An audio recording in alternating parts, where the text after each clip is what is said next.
So before speaking about the first habit, I want to bring to your attention a new mindset. So before I read this book, I never really had this super awesome outlook on life, and in fact, it changed my thinking forever.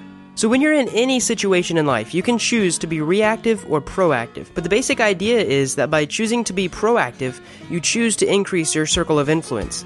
You see, there are things that you can control and there are things you can't directly control, such as the weather, where you were born, or your personal decisions of your boss. Things that you can control include how you react to it. This is really the only thing you can control in life. If you react without thinking, or you say a harsh word to your friend, or you drink all night and live in self-indulgence after a long day, or you just become depressed when the weather is gloomy, you are becoming a reactive person. You let the environment control you, and you're simply a person reacting to stimuli. When you are reactive, you focus on things you cannot control. For example, you may have been born into a socioeconomic lower or middle class family. You may have been born into an abusive family. You may even been diagnosed with a terrible illness.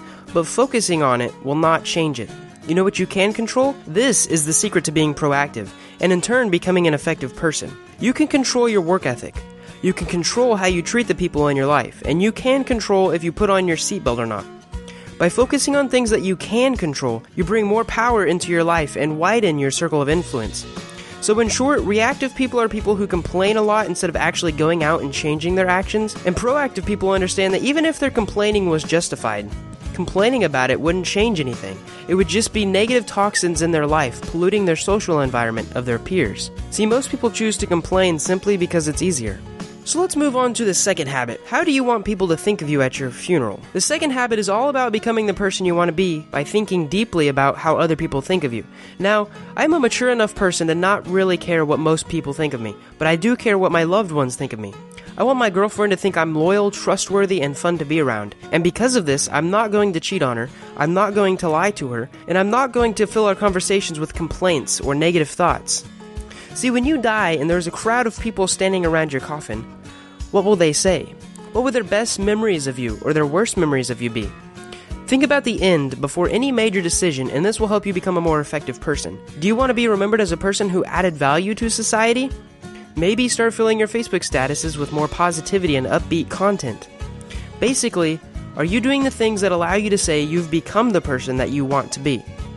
The second habit also goes into creation a bit. See, according to Stephen Covey, the author, everything is created twice. Once in the mind, and once in the physical, real world. The problem is that many things are created in the mind, but are never manifested into tangible things because we tell ourselves, I can't do it. A lot of time, the only thing stopping you from doing something is yourself.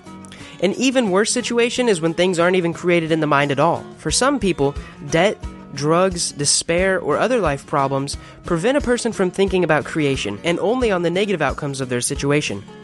And this is where the first habit comes back. Stop focusing on what you can't control, and you'll be able to create more. You'll be able to add more value to the world. The last thing Stephen Covey mentions in this chapter is something called a personal mission statement.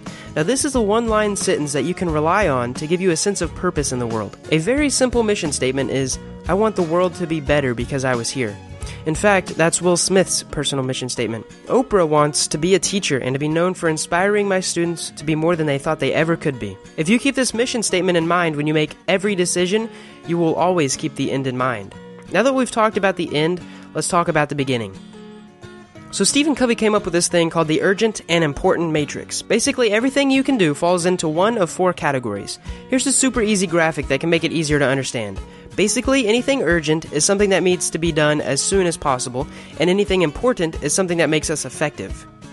The advice the author gives is to do things that are not urgent, but they have to be important as soon as possible. Because if you do things that aren't urgent before they are urgent, then you won't have to fret about doing them last minute. Here's the thing that kind of annoys me.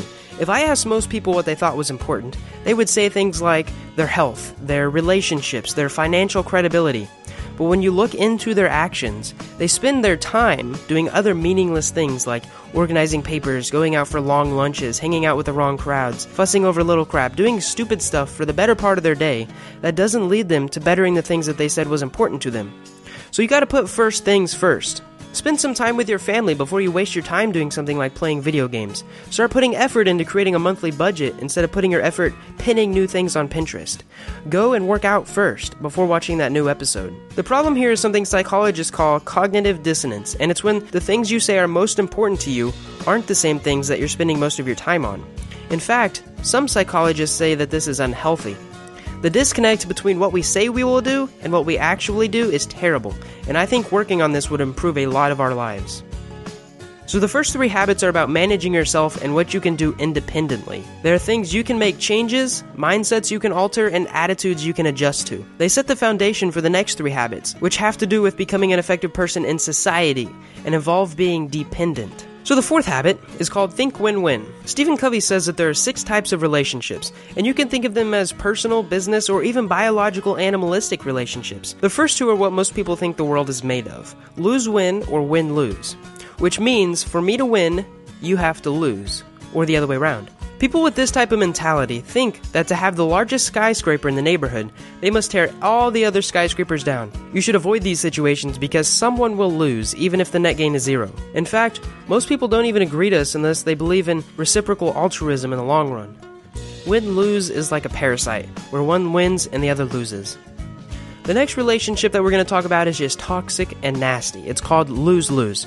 The best example I can think of is there's a story where this couple got married. A couple years later, they decided to get divorced, but the man knew that his ex-wife would win half of everything that he owned in court. But he had quite the ego, and he didn't want her getting his Ferrari or Lamborghini, so he sold them both for $10 each. See, both people in this situation lost a substantial amount of value because of their hatred, and you should definitely avoid any type of relationship like this. Now, the next 2 relationships are not bad, but they should also be avoided. Solely win relationships aren't really a relationship at all, since they only affect one person. People in this type of relationship don't care what anyone else gets as long as they get what they want. It's actually very selfish. Now, the next relationship is called no deal. Now, no deal is a neutral mentality, and it's actually the most preferable one if the last one is not offered. Basically, each individual agrees that if both parties don't win, there is no deal. In other words, it's completely unselfish. If I can't get what I want without you benefiting too, it's not worth it and there's no deal. Now, the next relationship we're going to talk about is called win-win, and these happen in couple relationships or business relationships and even in ecology. Mutualistic relationships, or symbiosis, is a term when 2 animals benefit from living together. For you to win, the other person does not have to lose. I could buy and read a book that gives me huge insight into a recent problem I'm dealing with, and because of this, I benefit from the advice and the author benefits from the money.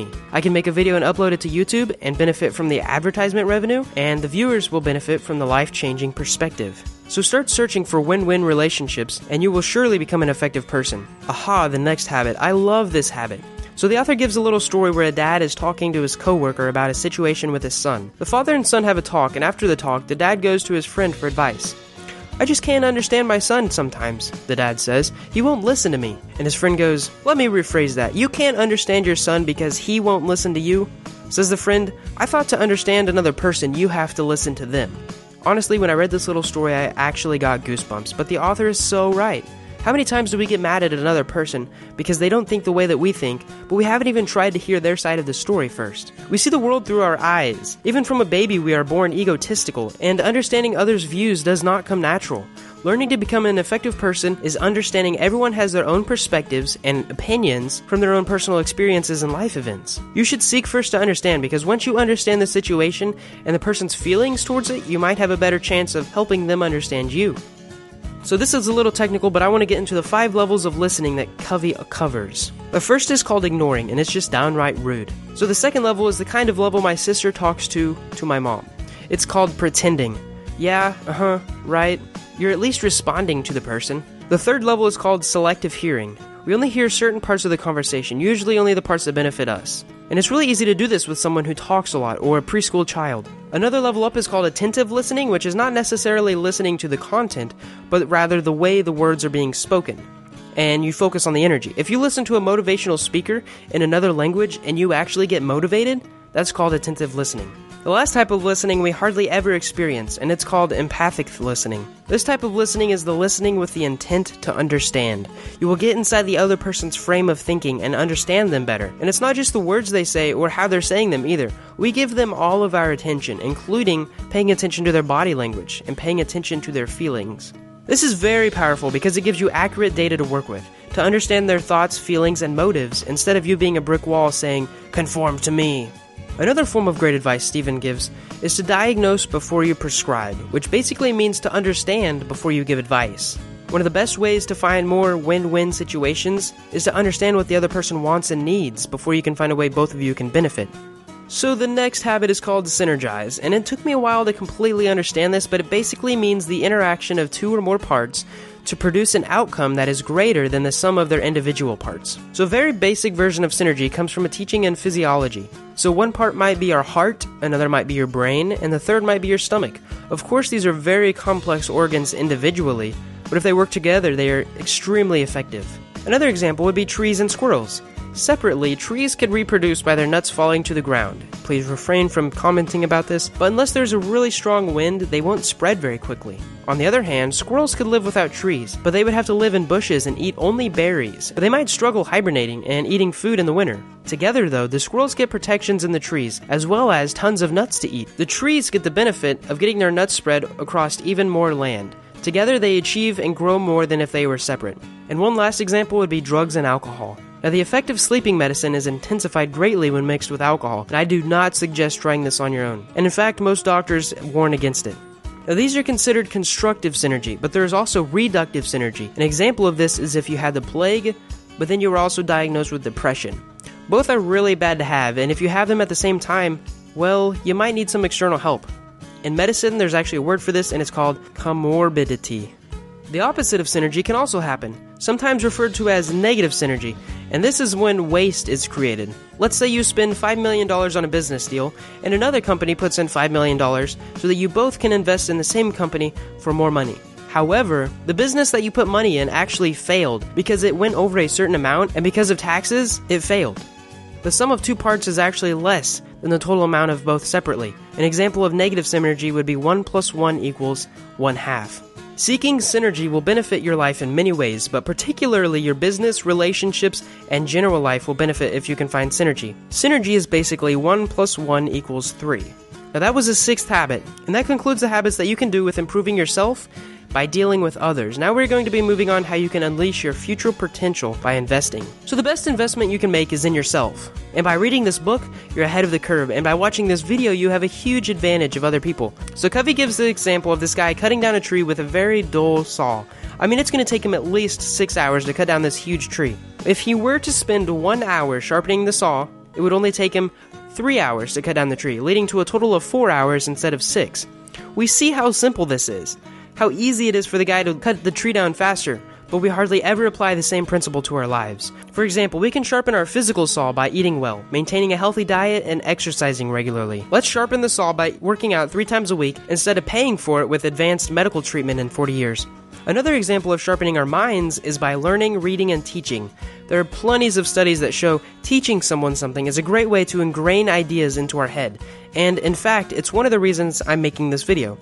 Instead of reading the instruction manual, we try to do it ourselves and waste 3 hours when we could have humbled ourselves and sharpened our mental saw. Covey also suggests sharpening some other areas of our life, such as emotional and spiritual areas. You can invest in your relationships with others in many ways, some of which include spending time with your friends, playing games with your family, or studying with classmates. Enriching your spiritual life is also important. Whether you're religious or not, listening to music, engaging in creating art, and spending time in prayer or meditation will always add value to your life in the long run. Living a meaningful and effective life doesn't just happen. You have to make time to cultivate the areas of your life you want to produce fruits, and you do this by sharpening the saw. I hope after watching this video you've gained at least one gold nugget of knowledge or practical life advice that may move you in the right direction to becoming a more effective person. If you like this video, please leave a big fat like, and if you want more educational and valuable life improving videos like this, then subscribe.